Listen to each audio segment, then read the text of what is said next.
안녕하십니까. 거꾸로 투자하는 쇼킹 부동산입니다. 요즘 무주택자가 포털에 접속하면 깜짝 놀라는 것이 있습니다. 바로 언론들의 보도가 180도 바뀌었다는 거죠. 왜 이런 부동산 관련 보도가 쏟아질까요? 자, 그거에 대해서 오늘 좀 속 시원하게 정리를 드리겠습니다. 또한 4월 입주 물량이 급증한다고 합니다. 그에 대한 소식도 같이 말씀을 드리겠습니다. 영상 시청 전에 구독과 좋아요 부탁드리겠습니다. KBS 뉴스에서 운영하는 유튜브 채널을 보겠습니다. 2월 10일날 기사를 봤더니 요즘 누가 집 사요? 거래 뚝, 중개업소, 폐업, 속출 이런 기사 여러분도 아마 보셨을 겁니다. 조회수가 21만이었네요. 자, 2월 28일날 미분양 폭탄 터지면 강남 슈퍼 역전세 온다 이런 기사 보셨죠? 조회수가 16만이었습니다. 자, 그런데 3월 16일날 같은 채널에서 어떤 기사가 올렸다? 급매물 다 팔렸어요. 처양 몰리고 거래도 꿈틀 이런 기사가 떴다는 거죠. 자, 이 뉴스를 접한 시청자의 반응은 어땠을까요? 언론 물타기 지리네. 왜냐면 2월 말까지 부동산 위기 기사를 쏟아냈는데 3월 이후에 달라진 부동산 시장 분위기를 뉴스로 알려주고 있다는 거죠. 근데 요즘 이런 기사가 굉장히 많아졌습니다. 3월 들어서요. 자, 최근 부동산 기사 몇 가지 볼까요? 여보, 어제 본 급매 나갔다는데 활기차는 복덕방 무슨 일이? 강남 아파트값 바닥 찍었나? 급매 소화하며 소폭 반등. 급매물 다 팔렸네. 마포, 강동, 강남 상승거래 쏟아진다. 요즘 이런 류의 기사들이 포털 메인에 점점 많이 보이고 있습니다. 무주택자 입장에서는 이런 기사를 보면 혼란스러울 수밖에 없겠죠. 불과 지난달 말까지만 해도 부동산 다 무너질 것 같은 기사들이 쏟아졌는데 지금은 부동산 시장이 빠르게 반등되고 있다 이런 기사들이 쏟아지고 있으니까요. 자, 이렇게 언론들이 태세전을 하니까 부동산 커뮤니티에서는 이런 이야기도 나옵니다. 건설사들이 언론을 장악했기 때문에 부동산을 띄우려는 음모다. 그래서 이런 언론사들의 뽐뿌질에 속으면 안 된다. 이런 이야기 아마 여러분들 좀 보셨을 겁니다. 쇼킹 부동산이 생각하는 언론들의 기사는요, 간단합니다. 지표에 따라서 자극적인 기사 제목을 단다는 거죠. 예를 들어 보겠습니다.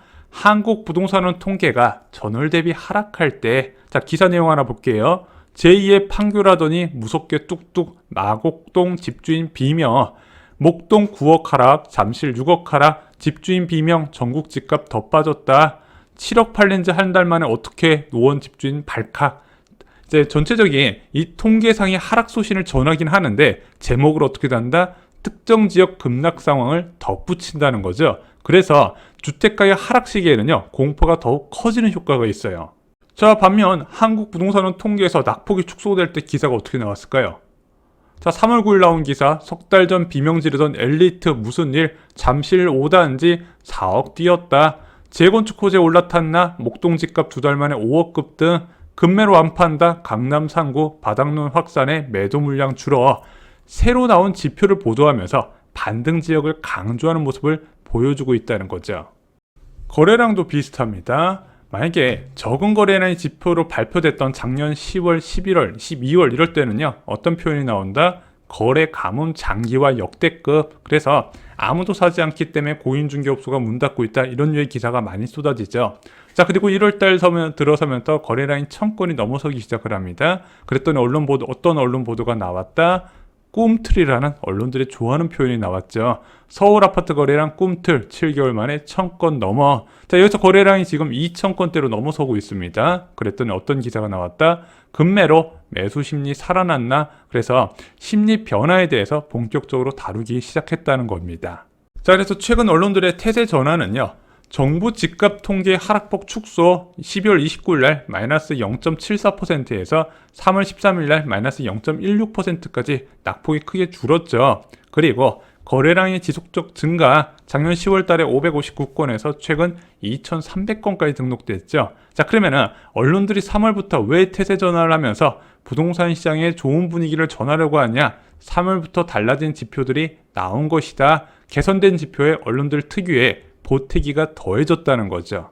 그럼 앞으로 언론들이 어떻게 움직일까요? 자, 앞으로 부동산 시장이 어떻게 움직이냐에 따라서 달라지겠죠. 만약에 부동산 시장 회복이 지속되고 그것이 지표로 보여진다면요, 더욱 자극적인 기사로 무주택자를 불안하게 할 겁니다.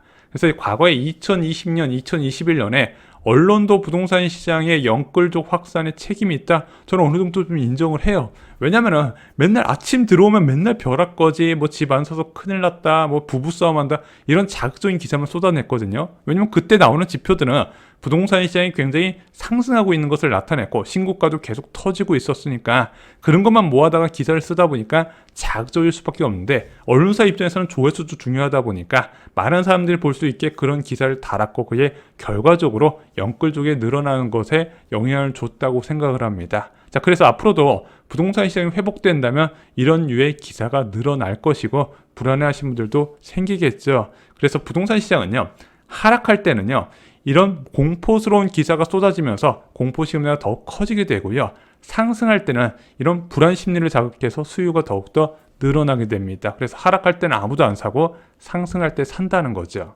자, 부동산 시장이 상승하지 않고 보합을 한다면 어떻게 될까요? 지표에 따른 오락가락 보도가 나오겠죠. 그래서 여러분들이 많이 헷갈리실 겁니다. 어떤 기사는 집값 오른다 그러고 어떤 집값은 집값 떨어진다 그러고 어디는 상승거래 많다고 하고 어디는 하락거래 비중 있게 다르고, 야, 이게 도대체 누구 말이 맞는 거냐, 이런 혼란스러운 상황이 나오게 될 겁니다. 자, 오늘 두 번째 소식, 4월 입주 물량 중요한 내용 좀 말씀을 드리고자 합니다. 부동산알 114에서요 4월 입주 물량이 26,000 가구라고 밝혔습니다. 2018년 이후에 동기 4월 기준은 최다라고 하네요. 자, 현재 유일하게 회복하지 못한 지표가 전셋값입니다. 그래서 전셋값도 낙폭을 줄이고 있기는 하지만 그래도 대부분 지역이 이제 올해 1월달, 2월달에 전세 최저점에서 거의 비슷한 수준을 유지하고 있거든요. 매매 가격은 좀 많이 반등한 데가 많은데 전세 가격은 그 바닥 수준에서 유지된 데가 많더라. 자, 이렇게 전세 가격이 오르지 못하고 매매 가격만 좀 소폭 오르다 보니까 야, 이것이 추가 상승을 제한하는 요소다, 전문가분들이 공통적으로 이야기하는 겁니다. 자, 그런데 이런 식으로 입주 물량 증가하네, 그럼 전세값 하락 요인이 된다는 거죠. 오늘 그 내용을 좀 살펴보겠습니다. 자, 수도권 지역 어디가 많이 입주하나 볼게요. 봤더니 경기도 지역이 무려 11,253호입니다. 와, 경기도가 압도적으로 많아요. 대구 3,500, 부산 3,000, 대전 1,700 정도밖에 안 되고 인천도 1,600밖에 안 되거든요. 자, 어디가 이렇게 많이 입주하나 봤더니 양주시가 2,419가구, 화성시가 1,730가구, 안산시가 1,714가구, 광주시가 1,100가구입니다. 주로 경기도 외곽 지역에 집중돼 있어요. 반면에 서울은 268가구요. 서울과 인접한 경기도에서는 입주 물량이 거의 없다시피 합니다. 자, 올해 입주 물량 수도권 지역 한번 잠깐 살펴보겠습니다. 1분기 때 경기도 3만호, 서울에 12,000호, 인천 13,000호가 입주했었죠. 자, 대출금리가 높은 상황에서 입주 물량이 몰리다 보니까 역전세량이 발생했고 급매물이 출현을 했습니다.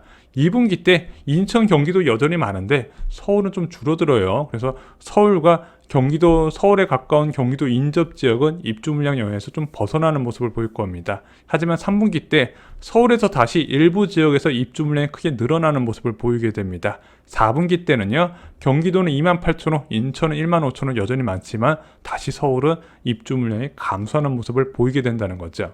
그래서 올해 입주 물량을 보시면은 경기도 외곽 지역과 그리고 인천 지역에 입주 물량이 많이 몰려 있어요. 그럼 외곽 지역에 입주가 많다면 어떻게 될까요?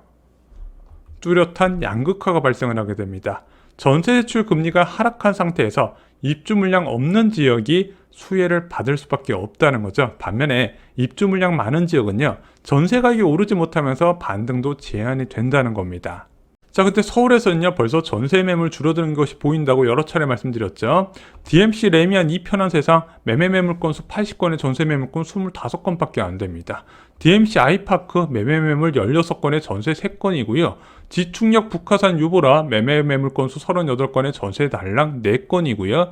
레미안 위브 매매 82건에 전세 35건, 마곡 13단지 힐스테이트 마스터 매매 매물 건수 49건에 전세 매물 21건입니다. 이게 얼마나 줄어든 거냐면요, 올해 1월, 2월에는요 매매 전세 매물 수가 비슷하거나 전세가 더 많은 경우가 있었어요. 근데 지금은 전세가 눈에 띄게 감소하고 있다는 게 보이고 있다는 거죠. 자, 그래서 이제 아파트 거래량만큼 중요한 것이 저는 서울 전세 매물 건수로 보입니다. 아실에 가시면은요, 매물 증감에서 전세 매물 건수가 어떻게 줄어드는지 볼 수 있는데 1월 11일 날 55,400건으로 피크를 찍었었는데 현재 45,000호까지 쭉 감소했습니다. 자, 2개월 만에 1만 건이 감소한 거예요. 자, 저는 앞으로도 전세 수요는 계속 늘어날 거라고 봅니다. 일단 거래가 예전처럼 폭발적으로 늘어나기는 좀 어려울 것 같아요. 일단 금리도 높은 상황이고 호가가 되게 빨리 올라갔어요. 올라간 호가에 매매 수요가 전세를 옮겨 붙고요. 또한 깡통 전세 이슈 때문에 비선호주택에 있던 사람들이 이제 아파트 전세, 전세가율이 높은 아파트 전세를 찾기 시작을 했다는 거, 그러면 수요가 계속 늘어난다는 거죠. 그래서 이런 전세 매물 감소와 전세 가격 변화 계속 영상에서 자주 다루겠습니다. 부동산 시장의 키포인트는 전세예요. 투자자도 전세 가격을 보고 투자를 하고요. 이제 실수자들도요, 전세를 보면서 매수를 결정하게 된다는 겁니다. 전세 정말로 중요합니다.